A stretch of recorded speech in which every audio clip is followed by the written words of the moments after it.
और आप सभी का स्वागत करता हूँ बीएससी वाला सीकर पर।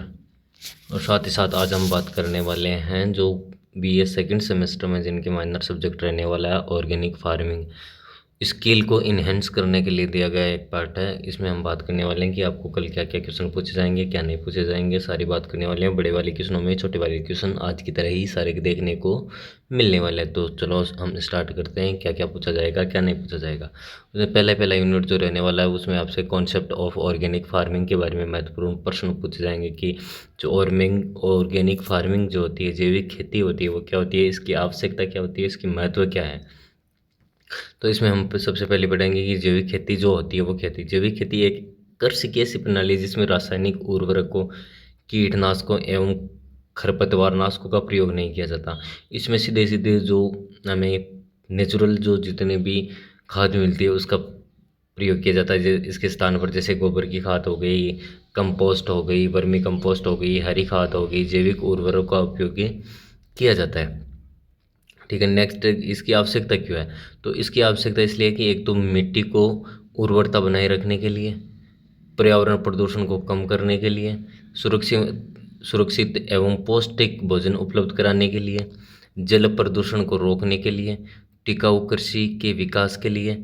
महत्व क्या क्या है? तो महत्व की अगर मैं बात करूँ तो महत्व है कि एक तो मिट्टी की जो गुणवत्ता होती है उसमें सुधार होता है, किसानों की उत्पादन लागत कम होती है, स्वास्थ्य पर रासायनिक दुष्प्रभाव नहीं पड़ता, न जैव विविधता में क्या होती है, संरक्षण होता है। क्योंकि जब हम जैविक खाद डालते हैं तो जो उसमें जो जमीन के अंदर रहने वाले कुछ पादप हैं वो बचे हुए रहते हैं, जो खाद को क्या करते रहते हैं, ऑर्गेनिक करते रहते हैं या उसको इनहेंस करते रहते हैं।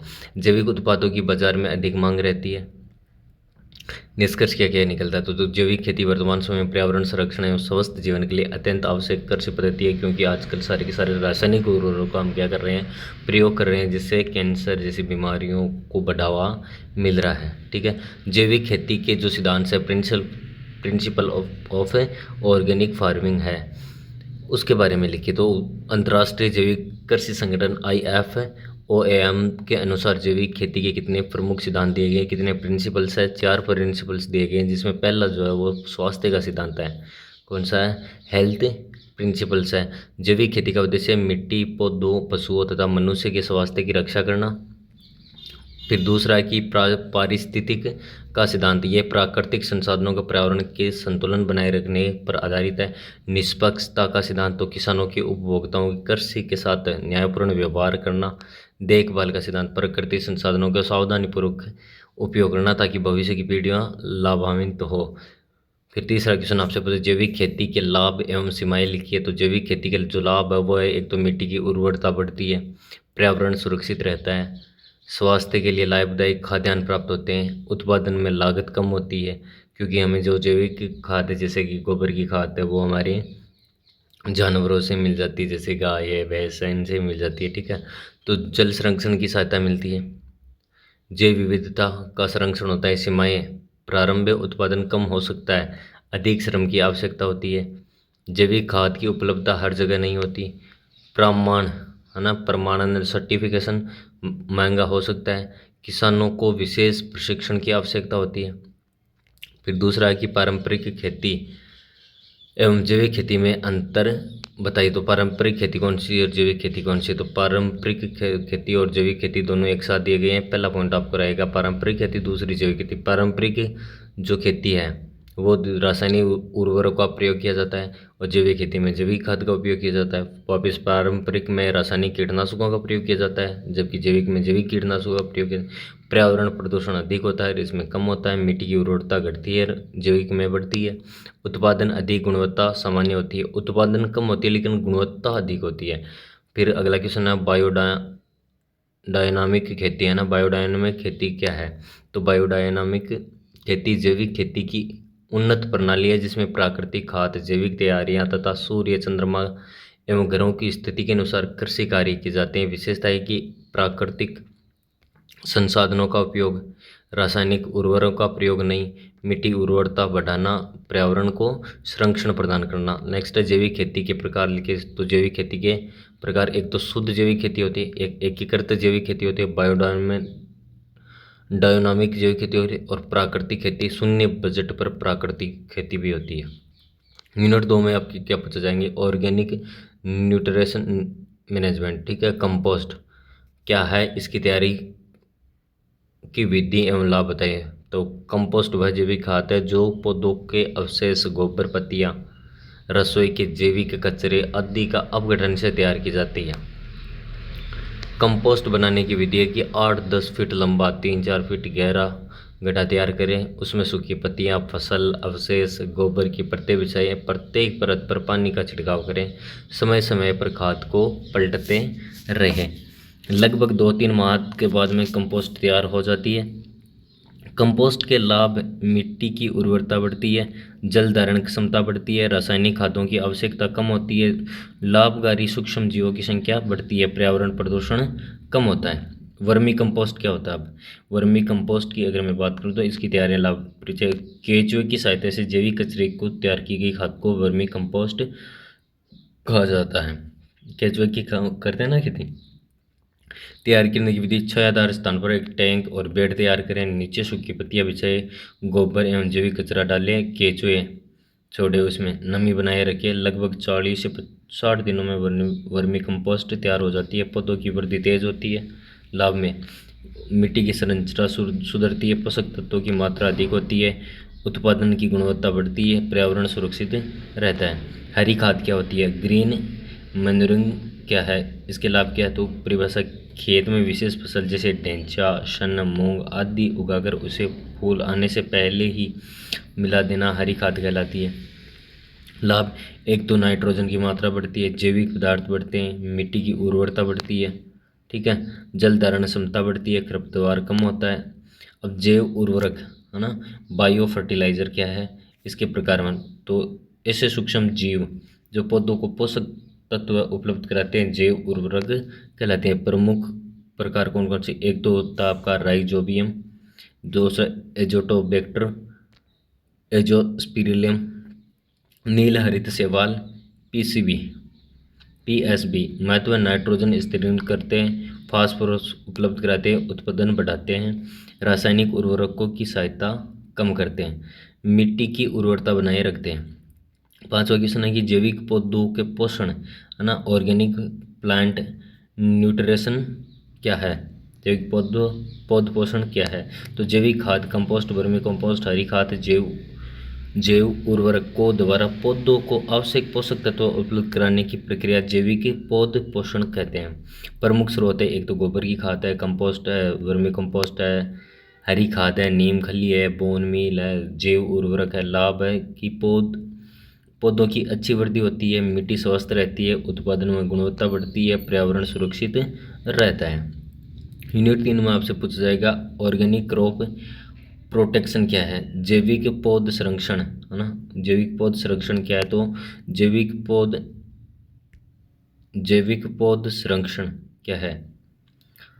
जैविक खेती फसलों को कीटों, रोगों एवं खरपतवारों से बचाने के लिए प्राकृतिक एवं जैविक उपायों का उपयोग किया जाता है। इसे जैविक पौध संरक्षण कहते हैं। उद्देश्य क्या कहते हैं? तो रासायनिक कीटनाशकों का प्रयोग कम करना, पर्यावरण एवं मानव स्वास्थ्य की रक्षा करना, फसलों की गुणवत्ता बनाए रखना। अब जैविक खेती में कीट प्रबंधन है ना, पेस्ट मैनेजमेंट कैसे किया जाता है? तो पेस्ट मैनेजमेंट किस प्रकार किया जाता है इसके बारे में देखें तो जैविक खेती में कीट नियंत्रण के प्रमुख उपाय, नीम का तेल एवं नीम की खली का उपयोग, क्योंकि वो खारा होता है, फेरोमोन ट्रैप लगाना, लाइट ट्रैप लगाना, लाभदायी कीटों का संरक्षण, समय पर बुआई एवं फसल चक्र अपनाना, रोगग्रस्त पौधों को हटाना। लाभ क्या क्या होता है इससे? तो रसायनों की आवश्यकता कम होती है, एक तो पर्यावरण सुरक्षित रहता है, उत्पादन की गुणवत्ता बढ़ती है। जैविक कीटनाशक है ना, जैविक कीटनाशक क्या है? तो जैविक कीटनाशक है प्राकृतिक स्रोतों से प्राप्त ऐसे पदार्थ जो कीटों एवं रोगों को नियंत्रण करते हैं, जैविक कीटनाशक कहलाते हैं। उदाहरण के लिए नीम का तेल हो गया, आपका नीमास्त्र हो गया, 10 पर्णी अरक हो गया, फिर आपका हो गया बेसिलस थ्यूरिंजीनेस हो गया, बीटी हो गया, ठीक है। ट्राइकोडर्मा हो गया। लाभ पर्यावरण के अनुकूल, लाभदायक, जीवों का कम नुकसान, मिट्टी एवं जल प्रदूषित नहीं होते। खरपतवार वीड्स क्या है ना, वीड्स क्या है, तो इनके नियंत्रण उपाय बताइए। मुख्य फसल के साथ साथ उगने वाले अवांछित पौधों को क्या कहते हैं हम, घास उगे बिना, क्या खरपतवार का नियंत्रण। तो समय पर निराई गुड़ाई होनी चाहिए, मल्चिंग होनी चाहिए, फसल का चक्र अपनाना चाहिए, हाथ से खरपतवार निकालना चाहिए, उचित दूरी पर बुआई करनी चाहिए। हानियाँ, पोषक तत्वों की हानि, उत्पादन में कमी, कीट एवं रोग बढ़ते हैं। फसल चक्र है ना, क्रॉप रोटेशन, इसके लाभ लिखिए। एक ही खेत में अलग अलग मौसम में विभिन्न फसलों को उगाने की प्रक्रिया फसल चक्र कहलाती है, क्रॉप रोटेशन कहलाती है। लाभ क्या क्या होता है, तो एक तो मिट्टी की उर्वरता बनी रहती है, कीट एवं रोग कम होते हैं, खरपतवार नियंत्रण होता है, उत्पादन बढ़ता है, पोषक तत्वों में संतुलन बना रहता है। मिल्च है ना, मल्चिंग क्या है, तो मल्चिंग याद रखना, ऊपर बताया मैंने। मल्चिंग मिट्टी की सतह को सूखी घास, पत्तियों और भूसे की प्लास्टिक से ढकने की प्रक्रिया मल्चिंग कहलाती है। जैसे हम सब्जी वगैरह बोते हैं तो पहले तिरपाल से ढकते हैं, फिर उसके अंदर फसल सब्जियां बोते हैं, उसी प्रकार की मल्चिंग होती है, ठीक है। लाभ, एक तो नमी बनी रहती है, खरपतवार कम उगते हैं, मिट्टी का उत्पादन नियंत्रण होता है, जल संरक्षण होता है, उत्पादन बढ़ता है। लघु प्रश्न, अब छोटे छोटे क्या क्या पूछे जा सकते हैं। एक तो फेरोमोन ट्रैप क्या होता है, तो कीटों को आकर्षित कर पकड़ने वाला उपकरण फेरोमोन ट्रैप होता है। एक आपने देखा होगा, एक डब्बी सी लगाई हुई रहती है खेतों में, उसके और छोटे छोटे कीट आकर्षित होते हैं। लाइट ट्रैप क्या होता है, तो प्रकाश की सहायता से हानिकारक कीटों को आकर्षित कर नष्ट करने वाला उपकरण लाइट ट्रैप कहलाता है। ट्राइकोडर्मा क्या है, तो ट्राइकोडर्मा लाभदायक फफूंद है जो पौधों को अनेक रोगों से सुरक्षित करने का प्रदान करती है। निमास्त्र क्या है, तो निमास्त्र नीम की पत्तियों, फल, गौमूत्र से तैयार प्राकृतिक कीटनाशक को निमास्त्र कहते हैं। यूनिट 4 में आपसे क्या क्या पूछे जा सकते हैं। जैविक खेती का प्रमाणन, ऑर्गेनिक सर्टिफिकेशन क्या है, तो जैविक खेती का सर्टिफिकेशन वह प्रक्रिया है जिसके द्वारा यह प्रमाणित किया जाता है कि कृषि उत्पादन पूरी तरह से जैविक मानकों के अनुसार किया गया, वही क्या है, प्रमाणन है, ठीक है। उपभोक्ताओं को शुद्ध जैविक उत्पाद उपलब्ध करवाना, किसानों को उचित मूल्य दिलाना, जैविक उत्पादों को निर्यात को बढ़ावा देना, नकली जैविक उत्पादों को रोक लगाना।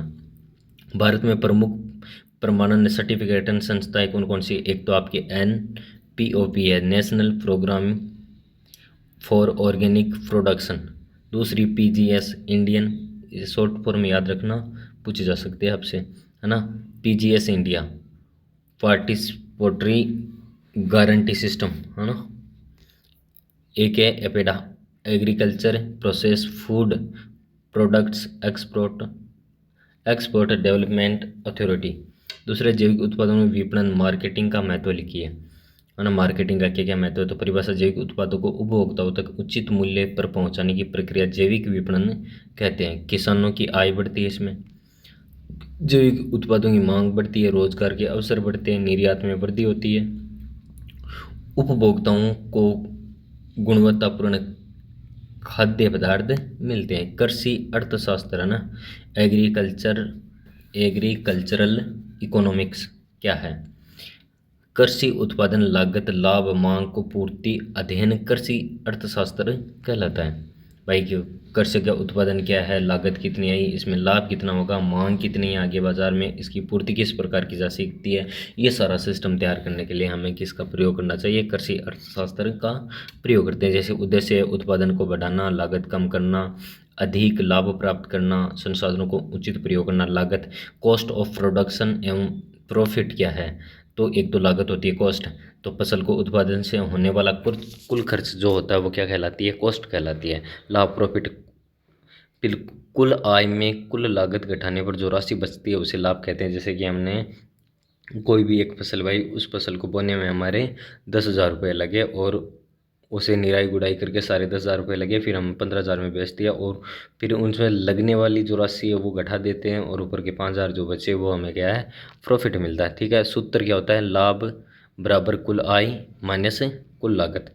लाभ लागत के अनुपात है ना, बेनिफिट कॉस्ट रेशियो क्या है, तो परिभाषा में कुल आय और कुल लागत के अनुपात के लागत अनुपात BC रेशियो कहते हैं। BC रेशियो का सूत्र जो होता है BC रेशियो B/C, कुल आय भागे कुल लागत। ठीक है, यदि B/C 1 से अधिक हो तो खेती लाभदायक मानी जाती है। जैविक खेती में सरकार की भूमिका लिखी है, तो सरकार निम्न प्रकार से सहायता करती है। क्या क्या करती है? जैविक खेती का प्रशिक्षण देती है ना, प्रशिक्षण देती है, किसानों के अनुदान सब्सिडी प्राप्त करवाती है, प्रमाणन में सहायता प्रदान करती है, जैविक उत्पादों के विपणन की व्यवस्था करती है, निर्यात को बढ़ावा देती है। जैविक खेती में आर्थिक लाभ लिखिए, तो जैविक उत्पादन में लागत कम होती है, बाजार में अधिक मूल्य मिलता है, मिट्टी की उर्वरता बनी रहती है, दीर्घकाल में अधिक लाभ होता है, निर्यात के अवसर बढ़ते हैं। अब 2-2 नंबर वाले क्वेश्चन क्या क्या पूछे जा सकते हैं आपसे? एक तो अपेडा का पूरा नाम लिखिए, तो agricultural and processed food products export development authority. NPOP का पूरा नाम लिखिए, तो national programme for organic production. PGS का पूरा नाम लिखिए, तो participatory guarantee system. BC ratio का सूत्र लिखिए, कुल आय भाग कुल लागत। जैविक प्रमाणन क्यों आवश्यक है? जैविक उत्पाद गुणवत्ता के लिए विश्वसनीयता सुनिश्चित करने के लिए। ठीक है, धन्यवाद, शुक्रिया क्लास को अंत देखने के लिए। Thank you. और BSc वाला स्पीकर को सब्सक्राइब कर दीजिए। धन्यवाद, शुक्रिया, और चैनल को ज़्यादा से ज़्यादा सब्सक्राइब। Thank you. क्लास को ज़्यादा से ज़्यादा शेयर करें और लाइक करें। धन्यवाद, शुक्रिया। मैं शंकर लाल। ठीक है, धन्यवाद, और ज़्यादा से ज़्यादा शेयर करें, चैनल को सब्सक्राइब करें, और जितना ज़्यादा शेयर करोगे, जितने ज़्यादा लाइक करोगे, उससे हमारा हौसला बढ़ेगा और हम आपके पास अच्छी अच्छी जानकारियाँ प्रदान करेंगे, अच्छे अच्छे पेपर बना कर भेजेंगे। और आप पीछे वाले पेपर उठा के देख सकते हो क्या क्वेश्चन आते हैं, क्या नहीं आते हैं, हमारी क्लास से कितने क्वेश्चन आते हैं। हम 60 से 70% रेशियो लेकर चलते हैं। ठीक है, धन्यवाद, शुक्रिया।